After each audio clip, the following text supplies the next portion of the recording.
Εδώ είμαστε πάλι στην τελευταία παρουσίαση για απόψε και για αυτό το συνέδριο.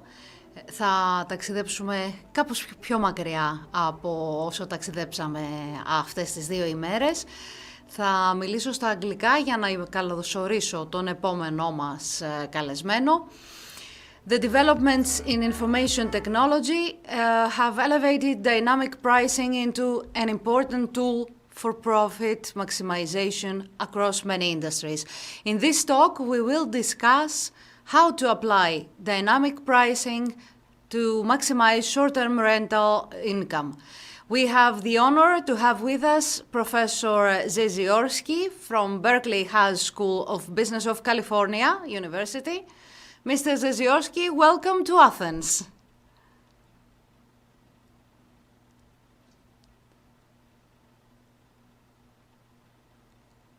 We cannot hear you.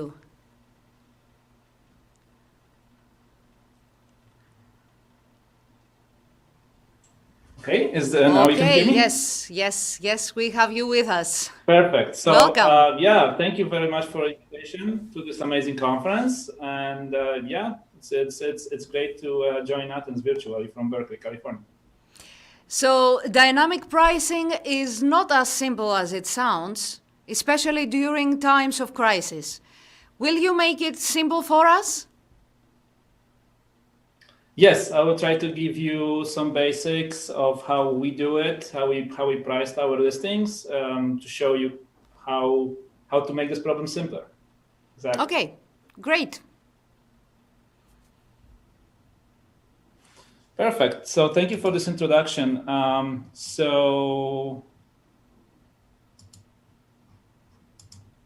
Okay, so to start, I would like to give you a short intro.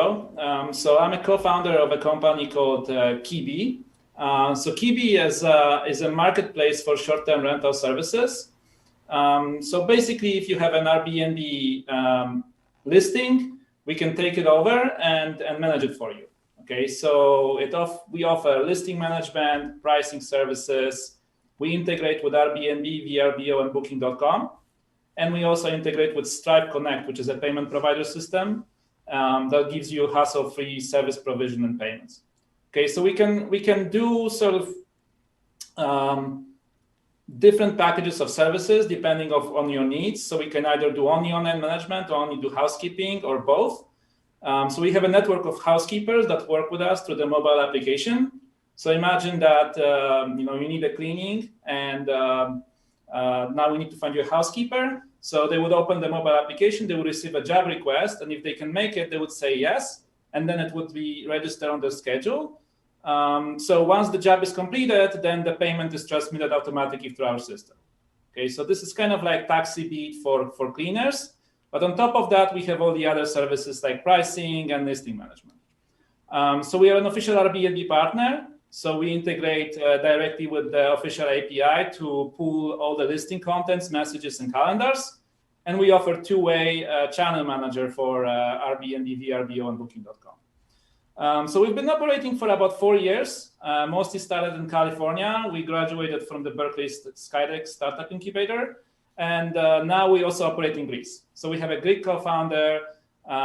So we entered Greek market a few years ago, and now we're kind of growing inside Greece and also in the US. So if you guys are interested to check us out, you can Google Kibi, and it will take you to our webpage where you will have all the information. Okay. So a little bit about me. So I'm a professor of marketing at Haas and also co-founder of Kibi. So why did I find Kibi? Because I wanted to put my research into the market. Okay, so I've been studying dynamic pricing for more than a decade and teaching it to Haas MBAs and PhDs as well. So why not put it to the market? And short-term rental market is a very exciting growing market where dynamic pricing is really important. So I developed Kibi's technology and the dynamic pricing algorithm. So I will tell you a little bit about these algorithms right now. So as we said, dynamic pricing is pretty complicated. Okay, so especially for an item like a list, short-term rental listing. So I think probably like on the list of complication, short-term rental listing would be somewhere on top. to price it. Okay, so I think the only thing that can probably beat it in complication is an airline pricing. It's a little bit more complicated because you have more seats. Here you have kind of, most of the Airbnb rentals, you have kind of like one seat only. So you capacity of one, you can have many listings. But it is a fairly complicated process. Okay, so to simplify it, we break down dynamic pricing into 3 steps. So we kind of have almost like 3 algorithms that kind of work together to get the right price. So the first step is sort of setting a correct price on the listing level. So think of, you take a listing and think of setting an average price for that listing. So how much this listing is worth. Okay, so is it a studio or is it a huge mansion? Right, so obviously a studio would be cheaper than a mansion on average. Now, is the listing in Florida or is the listing in San Francisco? So San Francisco listing would be 3 times more expensive than a Florida listing. Okay, so now this is location and kind of listing characteristics. Now, the next thing is reviews. Okay, so when customers go to Airbnb, they see number of stars on your listing and they can read your reviews. Okay, so if you have a 5-star listing, they will be willing to pay more for it, everything else equal, if it's a 4-star listing. Okay, so we need to price higher 4-star and 5-star listing. So this is kind of a first step. Okay, so how much this listing is worth on average. Okay, so I will talk in detail how we do that step in a second. The second step we think about is, now that we know that sort of a listing is worth, let's say, 200 euros on average, we think about setting a correct price for that listing across days of rental. Okay, so think of when is the reservation actually occurring. Okay, so it's like a departure date kind of pricing. So is the reservation on New Year's Eve, or is the reservation on Christmas, or is the reservation on the Berkeley graduation? So for example, in my market, where the company started, the biggest demand day is when the university graduation happens. So now when the parents are coming and all the families. So the listing prices may be as much as 6 times higher on the graduation date than on the regular day. Okay, so the next step is to figure out, looking at the calendar, how does the average price would change depending on the departure date? Okay, depending on kind of when the reservation is occurring. So this is, it's fairly complicated because different locations would have different paths. Like in Berkeley, for example, the graduation day is very expensive, but the same date in Florida may not be expensive at all because maybe nothing happens. So now this is where it becomes localized. So you need to think of how this price fluctuates within a local market across dates. Okay, so this is like a second step of dynamic pricing, and we're going to talk about in a little bit more detail in a second how to do that.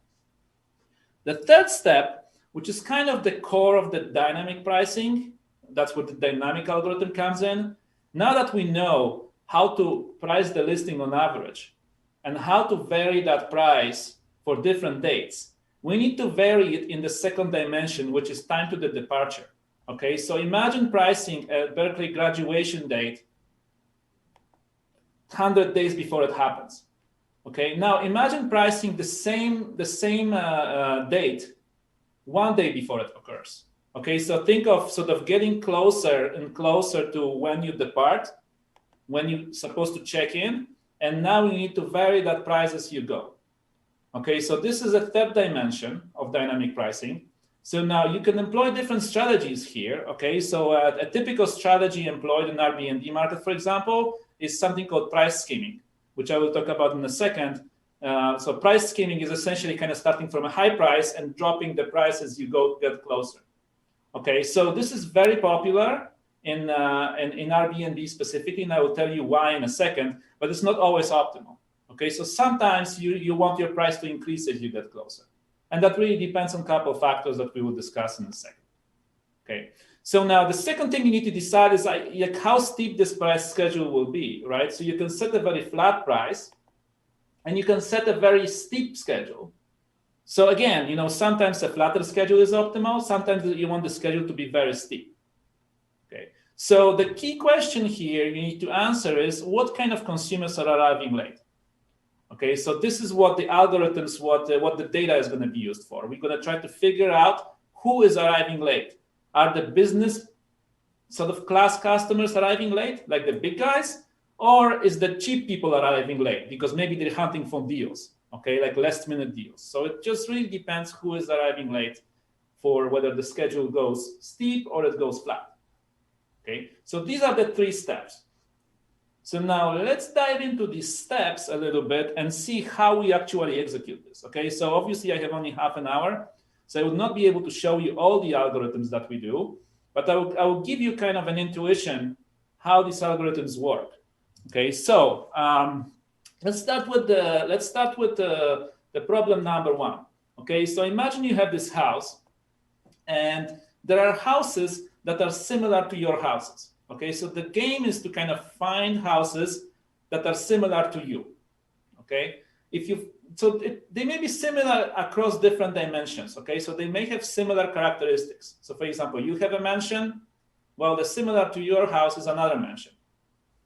Okay, so think of looking across similar houses. Okay, now you may have a studio in San Francisco, and there may be a mansion just across the street. So that's a similar house to you. It's not because it's a studio, but because it's across the street. So it is informative about the demand for your house. Okay, so the goal of this exercise here is to figure out what is the demand for your house. In other words, how price sensitive the customers are that are a target market for your kind of house. Okay, so one way to look at it is to look at the similar houses. Okay, so that's not the only thing we do, and that wouldn't be very accurate actually, because no houses are identical. Okay, so many houses are very unique. So you can think of it like my house, there's nothing like that around me. There's no one has this kind of antique furniture or not exactly that. So this is a very special house. I put a lot of effort to make it very standout property. Okay, so the second thing you can do is you can look for the same house over time. Okay, so you would look what happened in the past, like which prices you were setting and whether you were renting for these prices. Okay, so there are kind of these 2 dimensions that are going on, and you want to look at both of these dimensions. So now, if you dive into the first dimension, what a technical hurdle here is to develop something called the characteristic space. Okay, so you need to decide essentially what sort of features of your house you're going to be plugging in your model, right? So normally, the house is a very complicated product, okay? So it has a lot of features that you could potentially use. Like think of the most simple features would be something like house size. So is it, 100 square meters or it's 50 square meters, okay? Another simple feature would be amenities, right? Does it have a TV? Does it have internet, Wi-Fi connection? Does it have a pool? So these sort of amenities. So like if you look at another house with a pool, that house is going to be more similar to your house than the other house without a pool, if you happen to have a pool. Okay, the second thing is location and the reviews. So here the algorithms you want to use is like machine learning is really good at this. Okay, so like AI algorithms, something like a neural network. So what the neural network can do for you is that it can actually pick features for you. Okay, so you can sort of start with like a very large set of features. So you can start with, 10,000 features of your house, and it can pick and choose which features actually matter. Okay, so you would kind of have the data about neighboring houses, and then you would try to use these algorithms to kind of select features that matter, right? So now you say like, well, how do you know all these features, right? So like one way to grab these features would be to mine photos. Right, so photos are available, so you can kind of look at the photos of houses around you on Airbnb, and you can pull these photos, and then the good machine learning algorithm would pull out from the photo features that are, for example, not in the amenities. Okay, I'll give you an example. So let's say that people forgot to put the pool as an amenity. So you kind of, you look at you look at the Airbnb listing, there's no pool as an amenity. Okay, machine learning would pull the pool out of the photo if it matters. Okay, so that's kind of the game. The second class of algorithms you may want to consider is something called spatial econometrics algorithms. Okay, so these algorithms are using the location. So this is a way to kind of jam location in your model. Okay, so location is not easy because it's very unstructured. Okay, so you want to, this latitude and longitude is very complicated object actually. So it's kind of hard to just jam it in. So if you want to use location, you should kind of, Google spatial econometrics, and this is going to give you sort of all classes of models that are useful for location. Okay, the third class of models that we use is something called structural models. Okay, so these these are economic models. Okay, these models are used actually for litigation. So if someone like sues your company and you want to, figure out, what the damages were, so these are like economists use these models to figure out kind of the dependence between companies. So we adapted these models for short-term rentals, and that enables us to kind of identify the demand curve very, very accurately.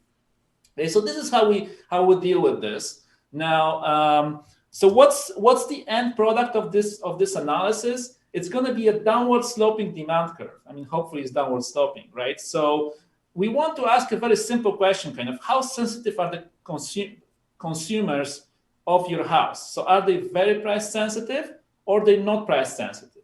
Okay, so now the rule is that the less price sensitive your consumers are, the higher the price.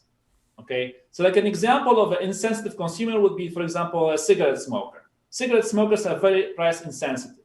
Okay, so like when you raise the price of cigarettes, well, they still keep smoking, like gas. They still keep driving. So that's why, cigarettes and gas are kind of expensive because people are insensitive, right? So if your house is closer to gas, then that's fine. But if it's closer to a price sensitive product, for example, like groceries or like, Coca-Cola is pretty price sensitive, well, you're going to have to set a lower price. So here I would like to make one comment. So there is a difference between kind of having your own data about this. So let's say this is a data from your platform. So how many houses you have, and whether it's a market data. Okay, so if it's a market data, it's a little bit worse because you observe less things. Like your data is much richer. So what happens is that the more listings you have on the platform, the better your algorithms get because you can get more of your own data. Okay, so let's speed up here. Okay, so once you have this demand curve, okay, so let's say you can kind of identify what's the likelihood of renting for different price points. You would start computing profits. Okay, so now you have, this is if you set the price equal to, let's say, a high price, this would be your profit.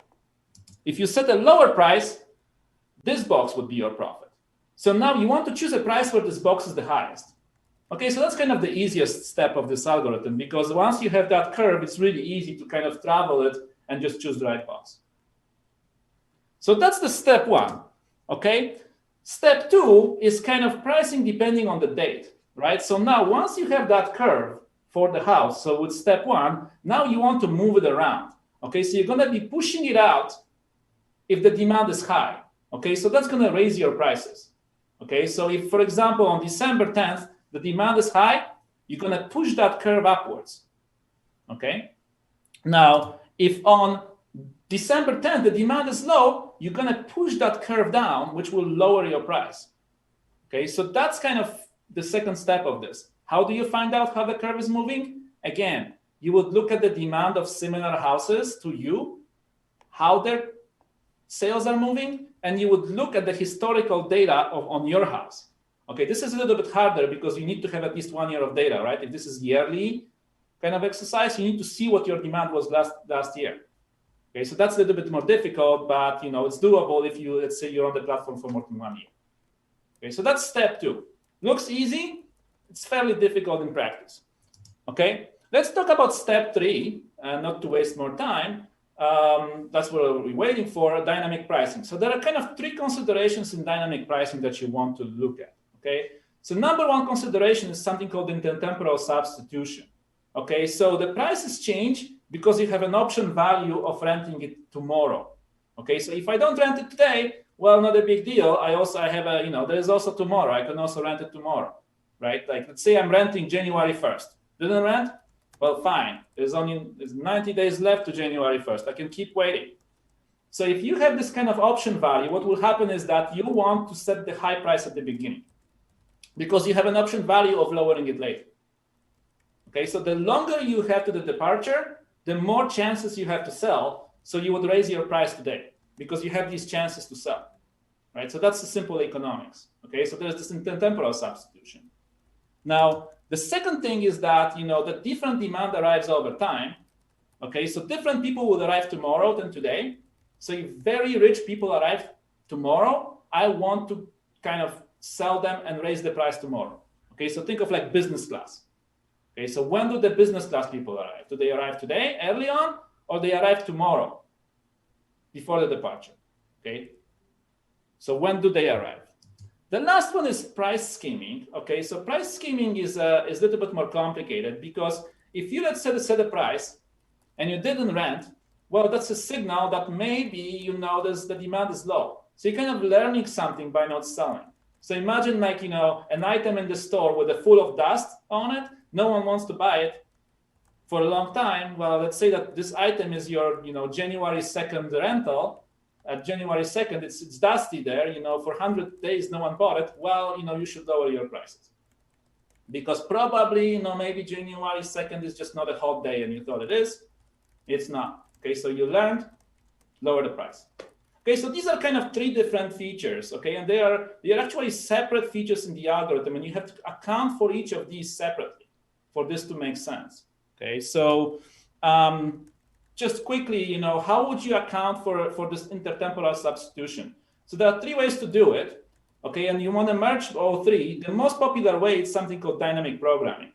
Okay, so this is an engineering algorithm that was discovered to fill in these big ships in transport, right? So you have a big ship, you need to fill it in with packages. So you kind of, you know, have an option value of keeping some capacity for future packages, but you want to also fill it in. So these algorithms are applied across the board for capacity management, okay? So like airlines apply these algorithms. So you would apply that for this option value pricing, okay? So this is the main algorithm we use, actually. You could supply it with some experiments and machine learning on top. Okay, so sometimes the dynamic pricing algorithms, dynamic programming just doesn't work very well. So you want to kind of stick in some machine learning to glue in some pieces sometimes. Okay, so now the second one is kind of different demand over time, right? So who is arriving? Is it you know, rich people, or is it poor people arriving later? So your demand curve is going to be moving up and down. So you kind of want to build this proximity sensor. So as you get close, you really want to know who's going to come, right? Because if like the business travelers come at the end, you really want to keep the capacity for them. Okay, so building this proximity sensor and moving that curve up and down is going to be a key to getting this right. Okay, so there's going to be like an automated algorithm that is going to try to estimate sort of what's the current state of the market and try to move this curve up and down automatically. Okay, so who is arriving late as we get close? The last one is, you know, now there's two kind of outcomes of this. Okay, so this is how your pricing curve would look like in sort of 80% of cases. Okay, so there is a check-in date. You're going to approach this check-in date, and typically your price is going to be dropping. Okay, so this is a very common pattern where kind of this option value is winning. Okay, so if the option value is very high, so let's say that, you know, that the fact that I can sell it tomorrow is very high, I'm going to price it high today, so my price would be dropping. So where does it happen? It's mostly short-term rentals. So if you look at like 90% of short-term rentals, the price would be dropping over time. Most of hotels actually are pricing this way as well. They have last-minute deals, okay, and opera tickets. So like, you know, if you go to the opera house, you can come there like, you know, 5 minutes before the show, and you can get a really cheap ticket because they have free seats, so they just give it to you. So it's dropping over time. The closer you get, cheaper you get. Okay. Now you could have these sort of patterns, okay, like upward sloping patterns, where like you get closer to the departure date and actually the item gets more expensive. Okay, so airlines are a good example of that. Okay, because airlines, they have these very rich people arriving late.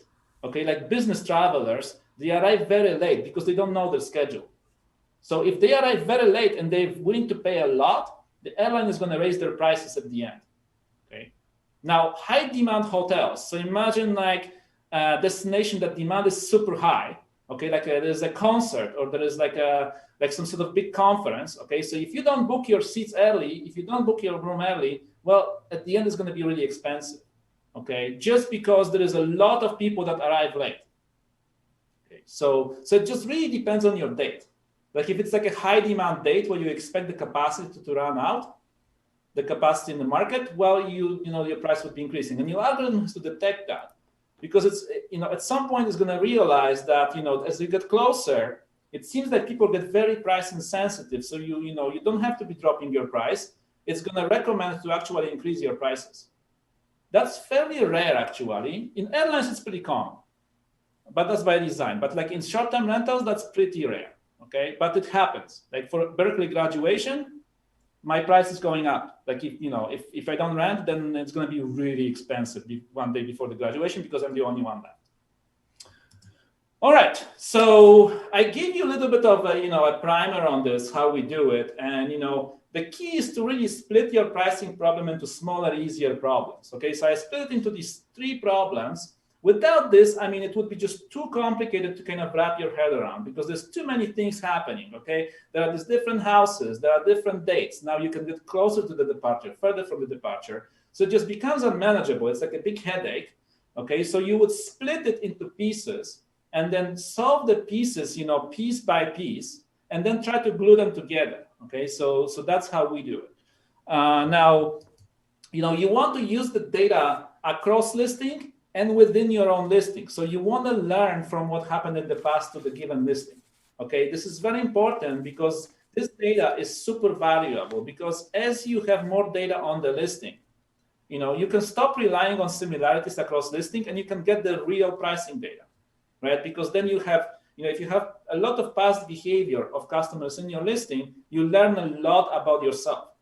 Okay, you learn actually how good your house actually is, not what you think it is. Okay, and there may be a lot of characteristics that are very hard to capture, like style, feel, smell. Like these things are really hard to capture and match to other listings. They only get revealed as you start renting.